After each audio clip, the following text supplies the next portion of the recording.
Hi guys, ಎಲ್ರಿಗೂ ನಮಸ್ಕಾರ. Welcome back to my channel.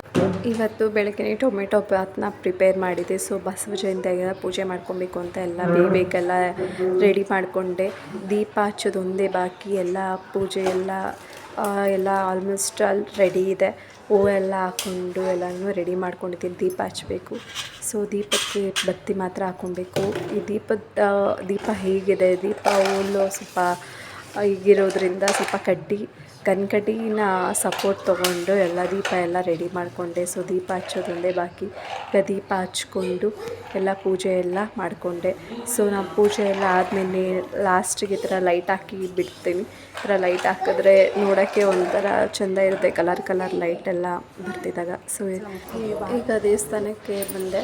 ದೇವಸ್ಥಾನದಲ್ಲಿಯೂ ವಿಶೇಷ ಪೂಜೆ ಇತ್ತು, ಅದಕ್ಕೋಸ್ಕರನೇ ಎಲ್ಲ ಅಲಂಕಾರ ಎಲ್ಲ ಸಖತ್ತಾಗಿ ಚೆನ್ನಾಗಿ ಮಾಡಿದರು. ಸೊ ದೇವ್ರ ಪ್ರಸಾದ ಎಲ್ಲ ರೆಡಿ ಇತ್ತು. ಸೊ ಪ್ರಸಾದ ಎಲ್ಲ ಸ್ವೀಕಾರ ಮಾಡಿ ದೇವ್ರನ್ನೆಲ್ಲ ದರ್ಶನ ಮಾಡಿಕೊಂಡು ಮನೆಗೆ ಬಂದೆ. ಮನೆಗೆ ಬರಬೇಕಾದ್ರೆ ಐಸ್ ಕ್ರೀಮ್ ತೊಗೊಂಡು ಬಂದೆ. ಸೊ ಬಿಸಿಲಿಗೆ ಏನಾದರೂ ಒಂದು ಬಾಯಿ ಒಣಗ್ತಾ ಇರುತ್ತೆ, ಏನಾದರೂ ತಿನ್ನ ಅಂತ ತಂಪಾಗಿ ಏನಾದರೂ ತಿನ್ನಬೇಕಂತ ತಕ್ಷಣ ಮೈಂಡಿಗೆ ಬರೋದೇ ಐಸ್ ಕ್ರೀಮ್ ಅಂತ. ಮ್ಯಾಂಗೋ ಫ್ಲೇವರ್ ಐಸ್ ಕ್ರೀಮ್ ಸಾಕಾಗಿತ್ತು. ಸೊ ತಿಂದಾದ್ಮೇಲೆ ಸ್ವಲ್ಪ ದಾಳಿಂಬೆ ಹಣ್ಣಿತ್ತು, ದಾಳಿಂಬೆ ಹಣ್ಣು ಜ್ಯೂಸ್ ಮಾಡೋಣ ಅಂತ ಜ್ಯೂಸ್ ಮಾಡಿದ್ದಕ್ಕೆ ಒಂದು ಚಿಕ್ಕ ಗ್ಲಾಸಲ್ಲಿ ಇಷ್ಟೇ ಆಗಿತ್ತು. ಸೊ ನೆಕ್ಸ್ಟು ನೈಟ್ಗೆ ಏನು ಮಾಡೋಣ ಅಂತೇಳಿ ಪರೋಟಾನ ತರಿಸಿದ್ದೆ. ಪ್ಯಾಕೆಟ್ ಪರೋಟ ಇದು. ಪನ್ನೀರನ್ನ ಮನೇಲಿ ಪ್ರಿಪೇರ್ ಮಾಡಿದ್ದೆ. ಪರೋಟನ ಮಾತ್ರ ಪ್ಯಾಕೆಟ್ ಪರೋಟ ತರಿಸಿದ್ದೆ. ಅದನ್ನು ಆಲ್ಮೋಸ್ಟ್ ಮುಕ್ಕಾಲು ಭಾಗ ಅವರೇ ಪ್ರಿಪೇರ್ ಮಾಡಿರ್ತಾರೆ, ಒಂದು ಕಾಲು ಭಾಗ ಮಾತ್ರ ನಾವು ಪ್ರಿಪೇರ್ ಮಾಡಬೇಕಾಗುತ್ತೆ. ಸೊ ಹಂಚ್ ಮೇಲೆ ಹಾಕ್ಕೊಂಡು ಪರೋಟ ಎಲ್ಲನೂ ಸುಟ್ಕೊಂಡೆ. ಇದನ್ನು ಸುಟ್ಟು ಹಾಟ್ ಬಾಕ್ಸ್ಗೆ ಹಾಕ್ಕೊಂಡೆಲ್ಲ ರೆಡಿ ಮಾಡಿಕೊಂಡೆ. ಸೊ ಇನ್ನೊಂದು ಸ್ವಲ್ಪ ಪರೋಟ ಇತ್ತು ಪ್ಯಾಕೆಟಲ್ಲೇ, ಅದೆಲ್ಲ ಸುಟ್ಕೊಳ್ಳೋಣ ಅಂತ ಹೇಳ್ಬಿಟ್ಟು ರೆಡಿ ಮಾಡ್ಕೊತಾ ಇದ್ದೆ. ಸೊ ನೆಕ್ಸ್ಟು ಪರೋಟಾನು ಪನ್ನೀರು ಗ್ರೇವಿನೂ ಸೂಪರಾಗಿತ್ತು ಕಾಂಬಿನೇಷನ್ನು. ಸೊ ಚೆನ್ನಾಗಿದೆ ಪರೋಟಾಗೆ ಪನ್ನೀರು. ಸೊ ಪರೋಟಾಗೆ ಎಲ್ಲ ನಾನ್ ವೆಜ್ ಐಟಮ್ನೆಲ್ಲ ಸಾಕಾಗಿರುತ್ತೆ. ಸೊ ಊಟ ಮಾಡೋಣ ಬನ್ನಿ. ನೆಕ್ಸ್ಟು ಇದು ನನ್ನ ತಂಗಿ ತಮ್ಮ ಎಲ್ಲ ಇದ್ದರು.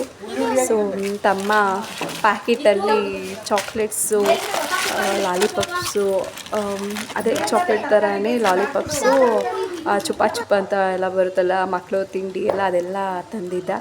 ಸೊ ಸಕ್ಕತ್ತಾಗಿತ್ತು. ಅದಕ್ಕೆ ಕಿತ್ತಾಡ್ತಿದ್ದು ನನಗೆ ಬೇಕು ಅಂತ. ಜಾಸ್ತಿ ಲಾಲಿಪಾಪ್ಸ್ ಇದೇನೇ ಇದ್ದಿತ್ತು, ಆಲ್ಪೆನ್ಲಿಬೇದು. ಅದರಲ್ಲಿ ವೆರೈಟಿ ಫ್ಲೇವರ್ಸ್ ಎಲ್ಲ ಇತ್ತು, ಚೆನ್ನಾಗಿತ್ತು. ಎಲ್ಲರೂ ಡಿವೈಡ್ ಮಾಡ್ಕೊತಾಯಿದ್ರು. ಸೊ ಚುಪ್ ಮಾತ್ರ ಈಗ ಜಾಸ್ತಿ ಉದ್ದ ಇತ್ತು. ಚುಪ್ ಹೇಗೆ ಅಂದರೆ ಅದು ತಿಂದಿರೋರಿಗೆ ಗೊತ್ತಿರುತ್ತೆ. ಸೊ ಅದು ಕಾಂಬಿನೇಷನ್ ಥರ, ಹುಳಿ ಮತ್ತು ಸಿಹಿ ಕಾಂಬಿನೇಷನ್ ಥರ.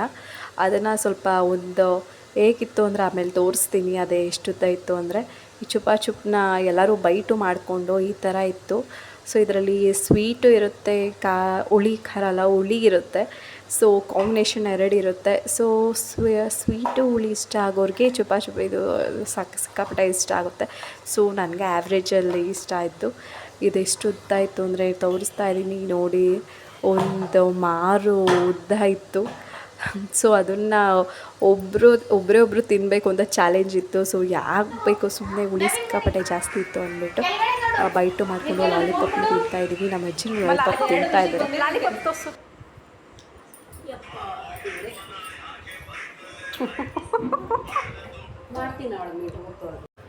ಸಂಜೆ ಗೋಬಿ ತರಿಸಿದ್ದು. ಗೋಬಿ ಅಂದರೆ ಮನೇಲಿ ಎಲ್ಲರಿಗೂ ಫೇವ್ರೇಟು.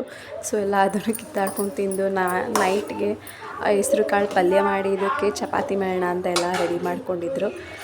ಸ್ವಲ್ಪ ಬಟ್ಟೆ ಎಲ್ಲ ಬೆಳಗ್ಗೆ ಒಣಗಾಕಿದ್ರು, ಅದೆಲ್ಲ ತೊಗೊಂಡು ಬಂದು ಎಲ್ಲ ಎತ್ತಿಕೊಂಡು ನನ್ನ ಮಗ ಅಂಟ್ಕೊಂಡು ಆಡ್ತಾಯಿದ್ದೆ.